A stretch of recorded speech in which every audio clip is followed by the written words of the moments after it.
¿Qué tal a todos? Y bienvenidos otra vez más a Con las manos en la mesa. Esta semana os traigo el ejército de terracota. Aquí podéis ver ya un poquito el despliegue del juego. Como podéis ver, tiene una cantidad impresionante de componentes y la verdad que muy chulos con todas estas miniaturas. En este juego tomaremos el rol de artesanos y menestrales que intentan, pues efectivamente, fabricar esas estatuas. Para ello conseguiremos recursos, mejoraremos a nuestros trabajadores y también conseguiremos el favor de los consejeros del emperador, para así conseguir el mayor prestigio posible, ya que eso es lo que nos va a hacer ganar la partida. A pesar de no ser un juego colaborativo, sí que efectivamente tendremos que poner cada uno de los jugadores un poquito de nuestra parte para poder conseguir el conjunto de estatuas más impresionante. Eso sí, el jugador que mejor sepa administrar y colocar sus estatuas será el que más puntos, el que más prestigio consiga y por lo tanto gane la partida. Así que estad muy atentos a este vídeo para aprender cómo se juega a ejército de terracota.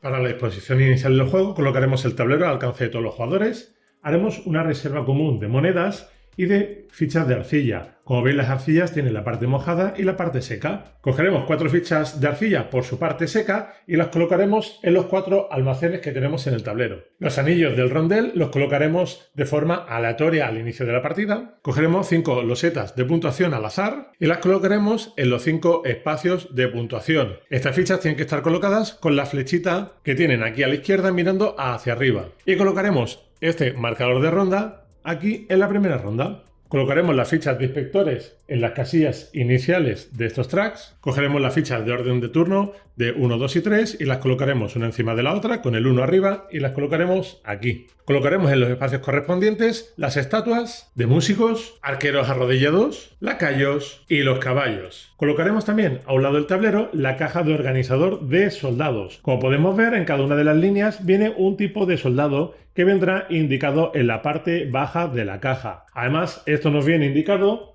por todos los lados de la caja para que así todos los jugadores puedan ver los diferentes tipos de soldado de terracota que tenemos y las diferentes habilidades que tiene cada uno, que luego explicaremos en la partida. Además, a cada jugador se le darán los componentes de su color. Serán 5 artesanos, 5 menestrales, 15 bases para los guerreros, 6 maestros que van numerados del 1 al 6, 3 monedas y 4 armas, por su lado agotado. A los jugadores también se les repartirán recursos adicionales. El primer jugador no recibiría ningún recurso adicional.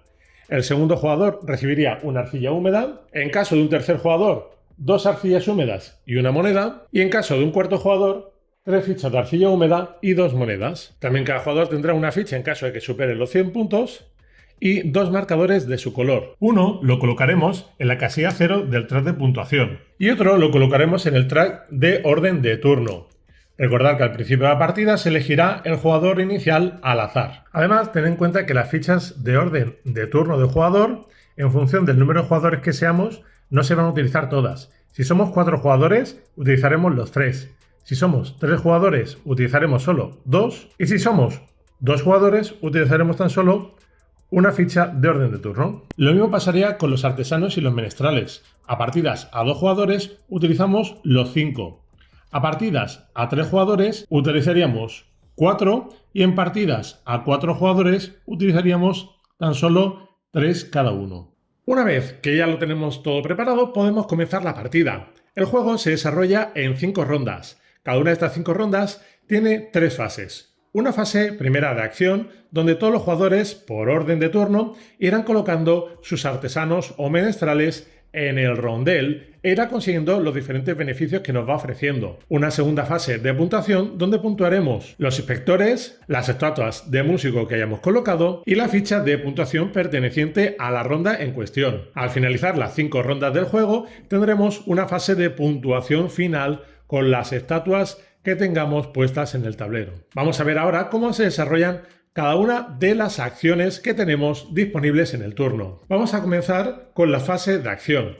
En esta fase de acción, comenzando por el jugador inicial, este podrá colocar uno de sus artesanos o menestrales. Al principio de la partida solo dispondremos de artesanos, los menestrales los podremos ir consiguiendo luego a lo largo de la partida.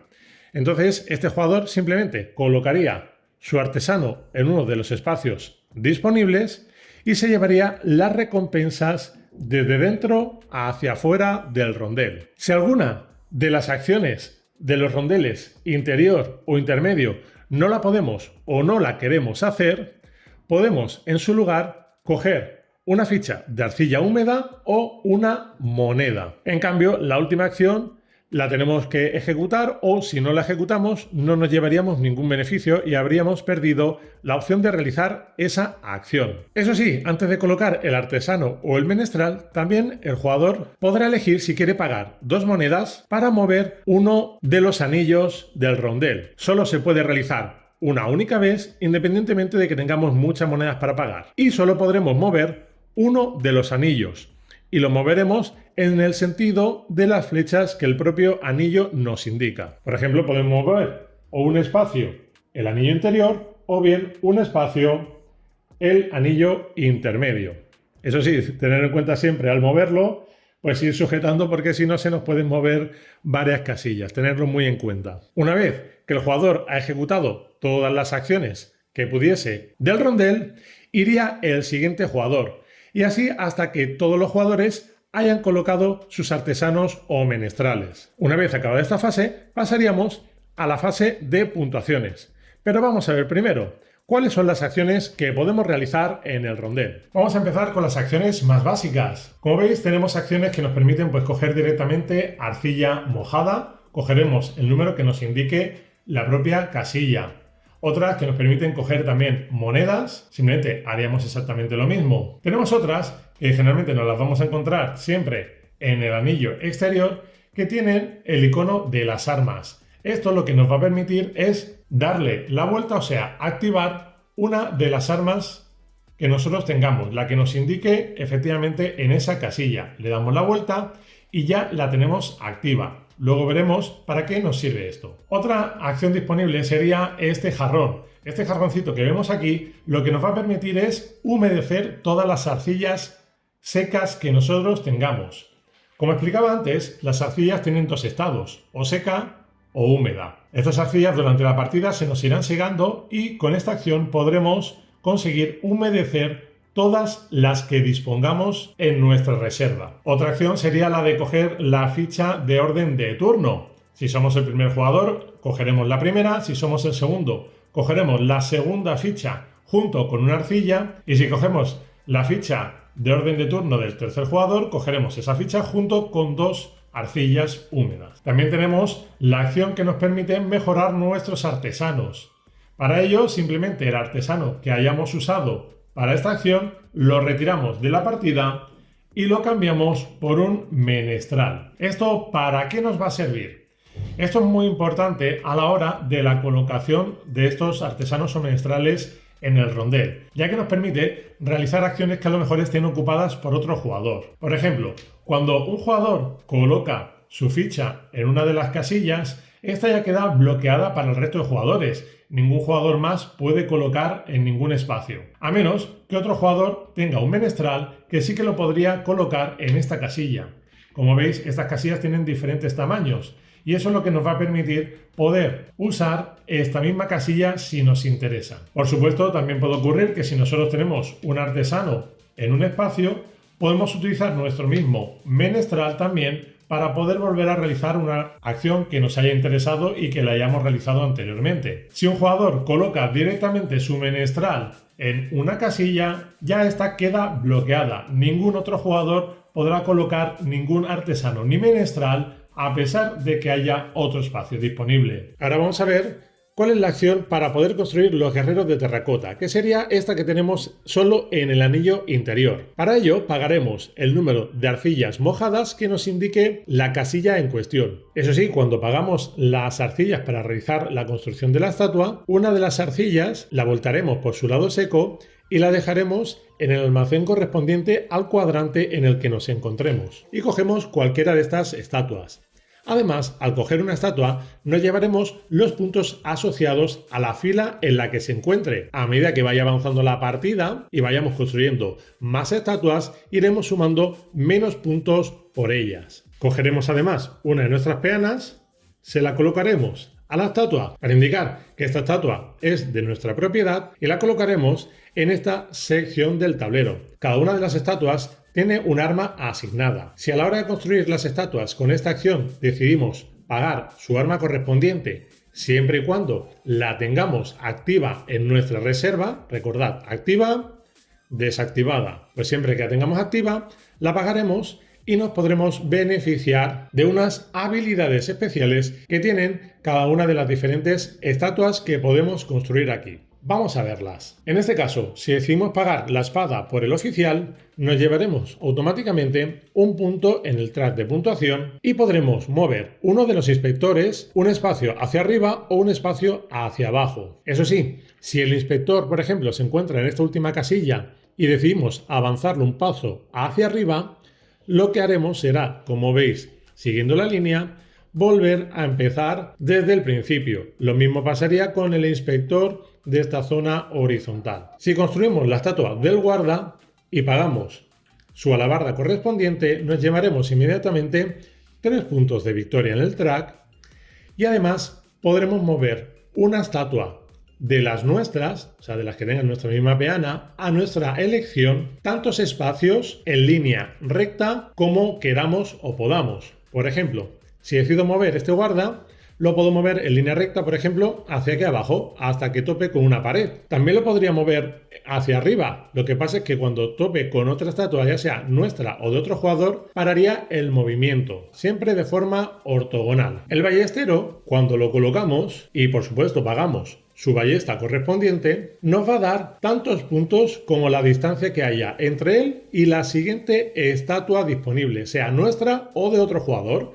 En este caso, por ejemplo, aquí nos daría 4 puntos de victoria. Y por último tenemos al soldado, que pagando su lanza correspondiente nos va a dar inmediatamente un punto en el track y 2 monedas. Ahora vamos a ver la acción de los maestros, que es esta que vemos aquí. Cada una de estas, que las tenemos en el anillo intermedio, va a tener el símbolo de cada uno de los maestros que tenemos aquí disponibles. La primera vez que hacemos esa acción, cogeremos uno de nuestros maestros, el que queramos. Obviamente siempre va a interesar colocar el que sea más barato, ya que cuando colocamos uno de los maestros tendremos que pagar las monedas asociadas al mismo. El primero nos costará una moneda, el segundo 2, tercero 3 y así sucesivamente. Una vez que hemos colocado el maestro en la acción correspondiente, pues también realizaremos su acción. Ahora bien, si durante la partida volvemos a activar la casilla del maestro y en ese maestro ya tenemos nosotros colocada una ficha, no tenemos que colocar más fichas nuevas, sino que esto lo que nos va a permitir es que ya hagamos directamente la acción sin tener que pagar ya ningún coste más. Por eso vemos que tenemos 6 maestros, que son los 6 que tenemos disponibles, y que hay 4 huecos disponibles, porque así todos los jugadores pueden colocar todos sus maestros. Así que aquí no habrá peleas por quién se coloca antes o después, ya que todos hacen exactamente el mismo efecto para todos los jugadores. ¿Y cuáles son los efectos que nos dan cada uno de los maestros? Pues muy sencillo.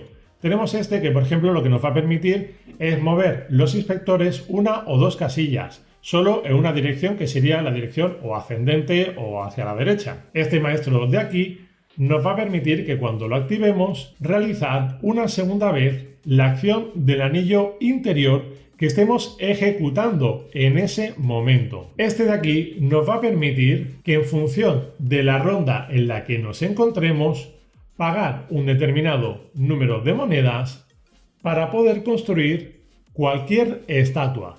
Ahora bien, Si construimos una estatua de esta manera, no nos llevaremos ni los puntos que vienen indicados en la caja dependiendo de la fila en la que se encuentre, ni tampoco podremos pagar su arma correspondiente para activar su habilidad especial. Simplemente colocaremos la estatua y ya está. Este de aquí nos permite coger directamente 3 arcillas mojadas. Este lo que nos va a permitir es poder coger todas las arcillas secas de 2 almacenes, cualquiera de los 4 que tenemos disponibles en el tablero. Y este maestro lo que nos va a permitir es poder activar todas las armas que tengamos desactivadas en nuestra reserva. Además, estos maestros tienen otro beneficio, que se activa en cada fase de mantenimiento. Los de la parte izquierda nos van a dar una moneda cada uno. Recordad, para que nos lo activen y nos llevemos ese beneficio, deberemos de tener nuestro maestro propio en cada uno de ellos. Podríamos llegar a llevarnos hasta 3 monedas. Y los maestros de la parte derecha lo que nos van a permitir es que en cada fase de mantenimiento podamos salvar de que se seque una arcilla por cada uno de ellos. O sea, si tenemos los 3, podremos guardarnos hasta 3 arcillas húmedas. Y vamos ya con la última acción que tenemos disponible en el rondel, que sería esta que tenemos en el anillo exterior, que sería la de construir este tipo de estatuas. Debemos de pagar el arma correspondiente que nos indique debajo de ella, además de un número determinado de monedas. Si es la primera estatua, pagaremos una moneda. Si es la segunda, pagaremos otra moneda más y así sucesivamente. Igual para todas las estatuas. Estas estatuas nos van a ofrecer unos beneficios de puntuaciones o de control de zona durante la partida o al final de ella. Lo veremos todo a la hora de las puntuaciones y de la colocación de estatuas. Vamos ahora con la fase de puntuación de ronda. Lo primero que se puntúa en esta fase de puntuación son los inspectores. Los inspectores nos van a dar puntos en función de la línea en la que se encuentren por las estatuas que hayan allí. Tenemos que tener claro 2 conceptos. Uno es la dominación, que digamos que es la mayoría. El que tenga más estatuas de su color tiene dominación. Y el que tenga al menos una estatua de su color tiene presencia. Por lo tanto, comenzando por este inspector, aquí vemos que el jugador verde tiene 2 estatuas, jugador azul y jugador amarillo tienen una cada uno. Jugador verde tendría la dominación, por lo tanto se llevaría 7 puntos. Y cada uno de los otros jugadores se llevarían 3 puntos cada uno. Así que siempre es bueno al menos ir intentando conseguir tener estatuas en todos sitios, porque también iremos rascando puntos todas las rondas. Lo mismo ocurre con este otro inspector. Aquí tenemos el jugador lila, que tiene 2 soldados. El azul y el verde tienen 1, pues lo mismo. El lila se llevaría 7 y cada uno de los otros jugadores se llevarían 3 puntos cada uno. Ahora bien, ¿qué ocurre si por ejemplo tenemos un empate entre jugadores? Que nadie tiene dominancia, pero todos tienen presencia. Por lo tanto, todos se llevarían 3 puntos cada uno. Ahora que ya sabemos cómo se puntúa con los inspectores y cómo van las dominaciones y las presencias, vamos a explicar también algunas de las estatuas especiales, los efectos que pueden tener sobre estas mayorías. Por ejemplo, vamos a empezar con el caballo. Imaginemos en este caso que tenemos este jugador amarillo que tiene aquí una estatua. Esta estatua está aquí, por lo tanto no está dentro de lo que son las líneas de los inspectores y por lo tanto no nos puntuaría. Pero si nosotros disponemos de un caballo que lo hayamos puesto de esta manera, lo que hace el caballo es hacer que esta unidad es como si se extendiese estas 3 casillas que ocupa. Esto no significa que esta estatua valga por 3 estatuas. Va a seguir valiendo siempre como una. Pero por ejemplo, al puntuar con este inspector, ya el jugador amarillo entraría aquí por la pugna de los puntos por la presencia. ¿Por qué? Porque ya tendría presencia en esta línea. Lo mismo pasaría si lo tuviésemos aquí. Imaginemos que el jugador amarillo lo que tiene es la estatua aquí, pero tiene aquí el caballo. Pues aquí el jugador amarillo empataría por la dominación con el jugador verde, por lo tanto no habría dominación y puntuarían como presencia simplemente. Algo parecido también ocurre con el arquero arrodillado. Esta es la única estatua que es muy importante hacia dónde está mirando. Como podéis ver en la base, en uno de los lados tiene como unas puntitas para que sea un poquito más obvio hacia dónde está mirando. Nosotros, si construimos el arquero arrodillado, lo vamos a construir siempre mirando hacia alguna de nuestras estatuas. Esto nos va a permitir romper los empates hacia nuestro favor. Por ejemplo, en esta línea que hay un triple empate entre jugadores, lo que haría es que, como tiene el jugador morado un arquero arrodillado mirando a su estatua, es como si su estatua valiese por 2 y por lo tanto conseguiría la dominancia en esta fila, por ejemplo. Esto solo vale como desempate en caso de empate de figuras. Si, por ejemplo, este arquero arrodillado estuviese mirando a esta estatua amarilla, no significa que esto le vaya a valer como si tuviese 2 estatuas. Aquí seguiría el jugador verde teniendo la dominancia. Esto solo vale en caso de empate en número de estatuas. Una vez terminado de puntuar los inspectores, puntuaremos las estatuas de músicos, que son estas de aquí.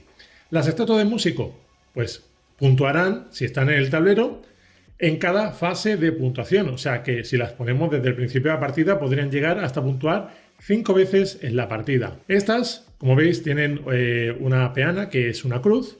¿Por qué? Porque estas nos van a dar puntos a todos los jugadores en función de las estatuas que estén en su recorrido de forma ortogonal. Si, por ejemplo, tenemos este músico aquí, este músico le va a dar un punto al jugador azul porque está en su fila y otro punto más al jugador azul porque está en esta otra fila. Si tuviésemos otra disposición, imaginemos que esto está así. Pues entonces este músico le daría un punto tanto al azul como al morado por esta columna y un punto al azul y al amarillo por esta fila. Por lo tanto, esta sería la manera que tiene de puntuar el músico, siempre de forma ortogonal. A pesar de que esto lo haya construido un jugador, van a puntuar siempre todos los jugadores que tengan estatuas en su línea de alcance. Y lo último que vamos a puntuar en la ronda de puntuación van a ser las losetas de puntuación. Cada loseta de puntuación tiene un requisito. El jugador que tenga más de ese requisito se llevará los puntos que tenemos aquí en más grande. La primera ronda serían 5. El resto de jugadores que cumplan algo del requisito pues se llevarían 2. En este caso, este nos indica que el jugador que tenga más monedas se llevaría 5 y el resto de jugadores pues se llevarían 2 monedas. Si hay un jugador que no tiene monedas, no se llevaría ningún punto. Así, con todos los tipos de puntuaciones que tenemos. Una vez que se haya puntuado, le daríamos la vuelta y moveríamos el marcador a la siguiente ronda. Y por último tendríamos la fase de mantenimiento. Una vez que ya hemos acabado todas las puntuaciones, realizaremos esta fase. Lo que haremos será pues actualizar el orden de turno si se hubiesen llegado a coger las fichas de orden de turno. Si nadie ha cogido fichas de orden de turno, se seguiría manteniendo el orden de la ronda anterior. Todos los jugadores recogerían todos sus artesanos o menestrales y se los llevarían a su reserva. Y también todos los jugadores que tengan arcilla húmeda le darían la vuelta y la dejarían por su parte seca. Ahora bien, recordad que si algún jugador tiene alguno de estos maestros, pues podrá reservar una arcilla por cada uno de los maestros que disponga. Así dispusiera de los 3 maestros y tuviese 3 arcillas, pues estas 3 no se darían la vuelta, las seguiría manteniendo húmedas. También cualquier jugador que tenga fichas en cualquiera de estos maestros, pues recibiría una moneda por cada ficha que tenga en cada uno de los maestros. Además también tendremos que mover los anillos interiores y medio del rondel.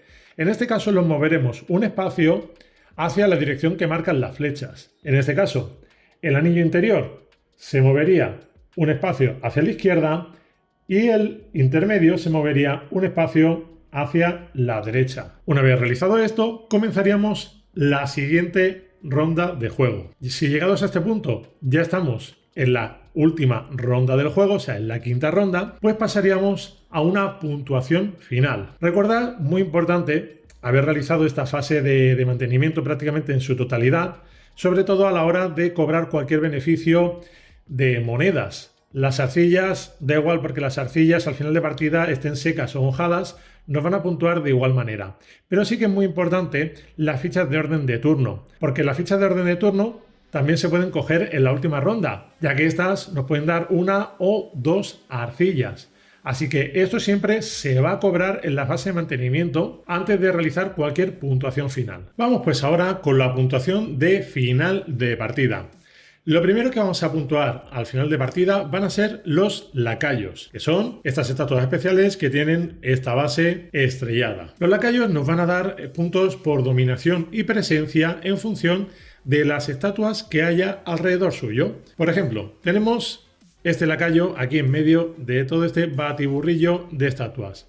Aquí podemos ver que el jugador azul tiene 2 estatuas, el verde también tiene 2, el amarillo y el morado tienen una cada uno. Por lo tanto, aquí como azul y verde empatan por la dominación, nadie tiene dominación, todos tienen presencia, se llevarían 2 puntos. Si al menos un jugador, imaginemos, en este caso el azul, ya tiene aquí la mayoría porque tendría 3 estatuas, pues se llevaría el que tiene la dominación 8 puntos y el resto 2 puntos cada uno. Recordad que aquí los arqueros arrodillados pueden partir empates, pueden romper empates también.